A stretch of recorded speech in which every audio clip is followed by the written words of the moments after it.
everyone. Thanks again for tuning into Sin's Workshop. Hope you're all having a wonderful day.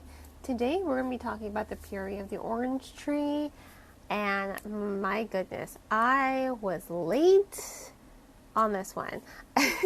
This was such a fantastic read. And I don't know why I didn't pick up this book before. I don't know why I waited years to pick this book up. Let me see. When was it first published? Looking at my notes real quick.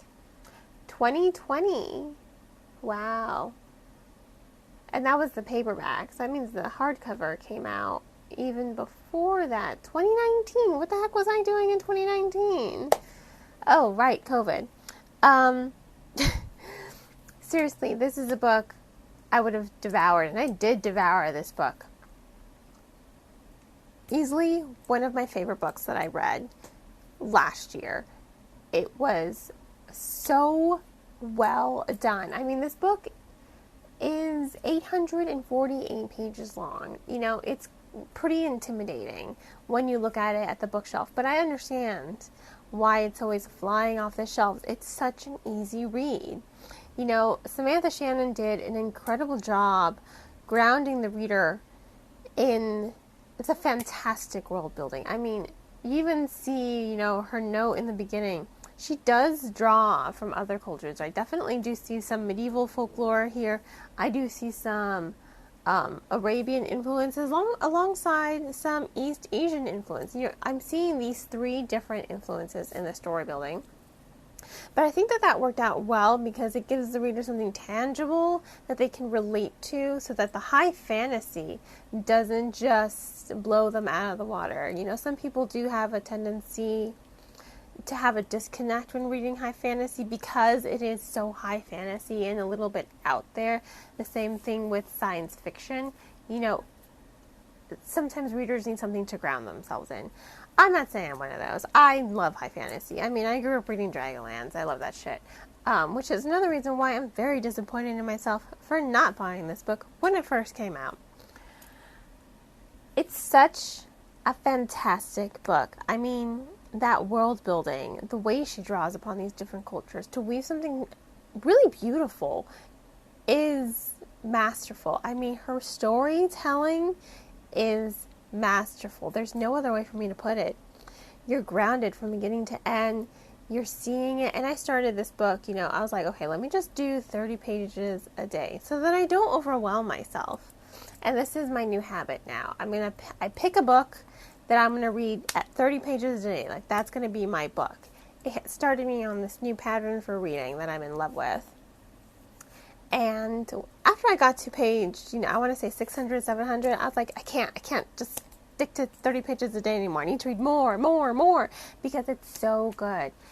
The world building, the history, the magic, the way that we're shifting between different point of views doesn't disrupt the pacing of the novel at all. Again, absolutely masterful as far as that storytelling goes. I mean, it's incredible. I can't put it any simpler. It is just incredible. And then you have the characters. I mean, I will say this. Tane and Eid, probably two of my favorite characters. And then you had Sabran, the queen.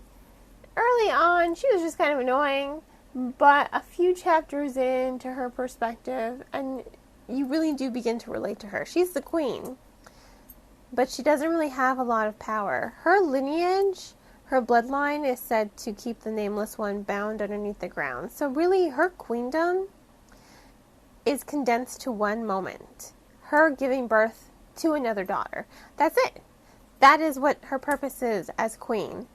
And she doesn't want that. She wants to be more. She wants to be a ruler. She wants to be independent. She doesn't want everything she does to just be summarized in her marrying some dude and then giving birth to a daughter. I mean, she wants more.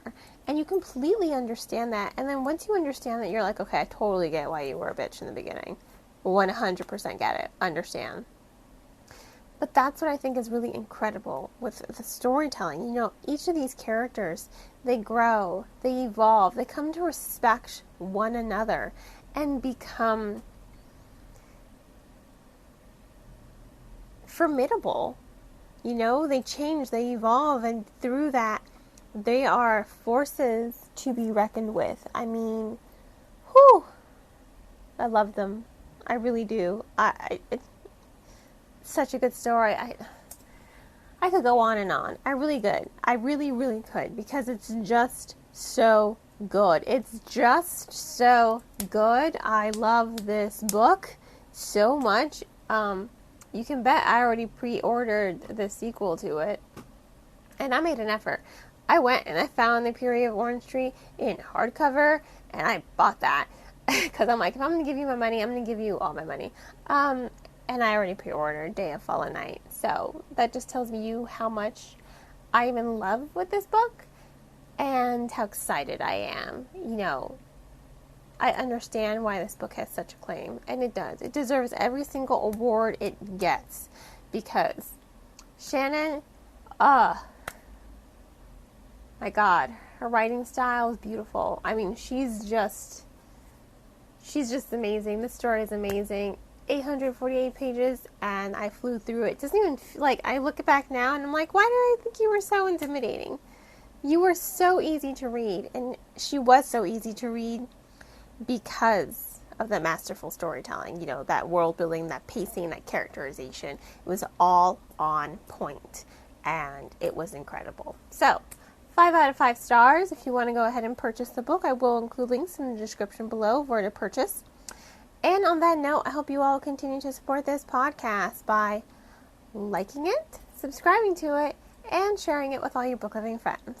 You can also become a supporter on Buy Me a Coffee with a one-time donation, or by making a monthly donation on Anchor FM, my recording platform, for 99 cents a month. I hope you all have a wonderful rest of your day, and as always, happy reading.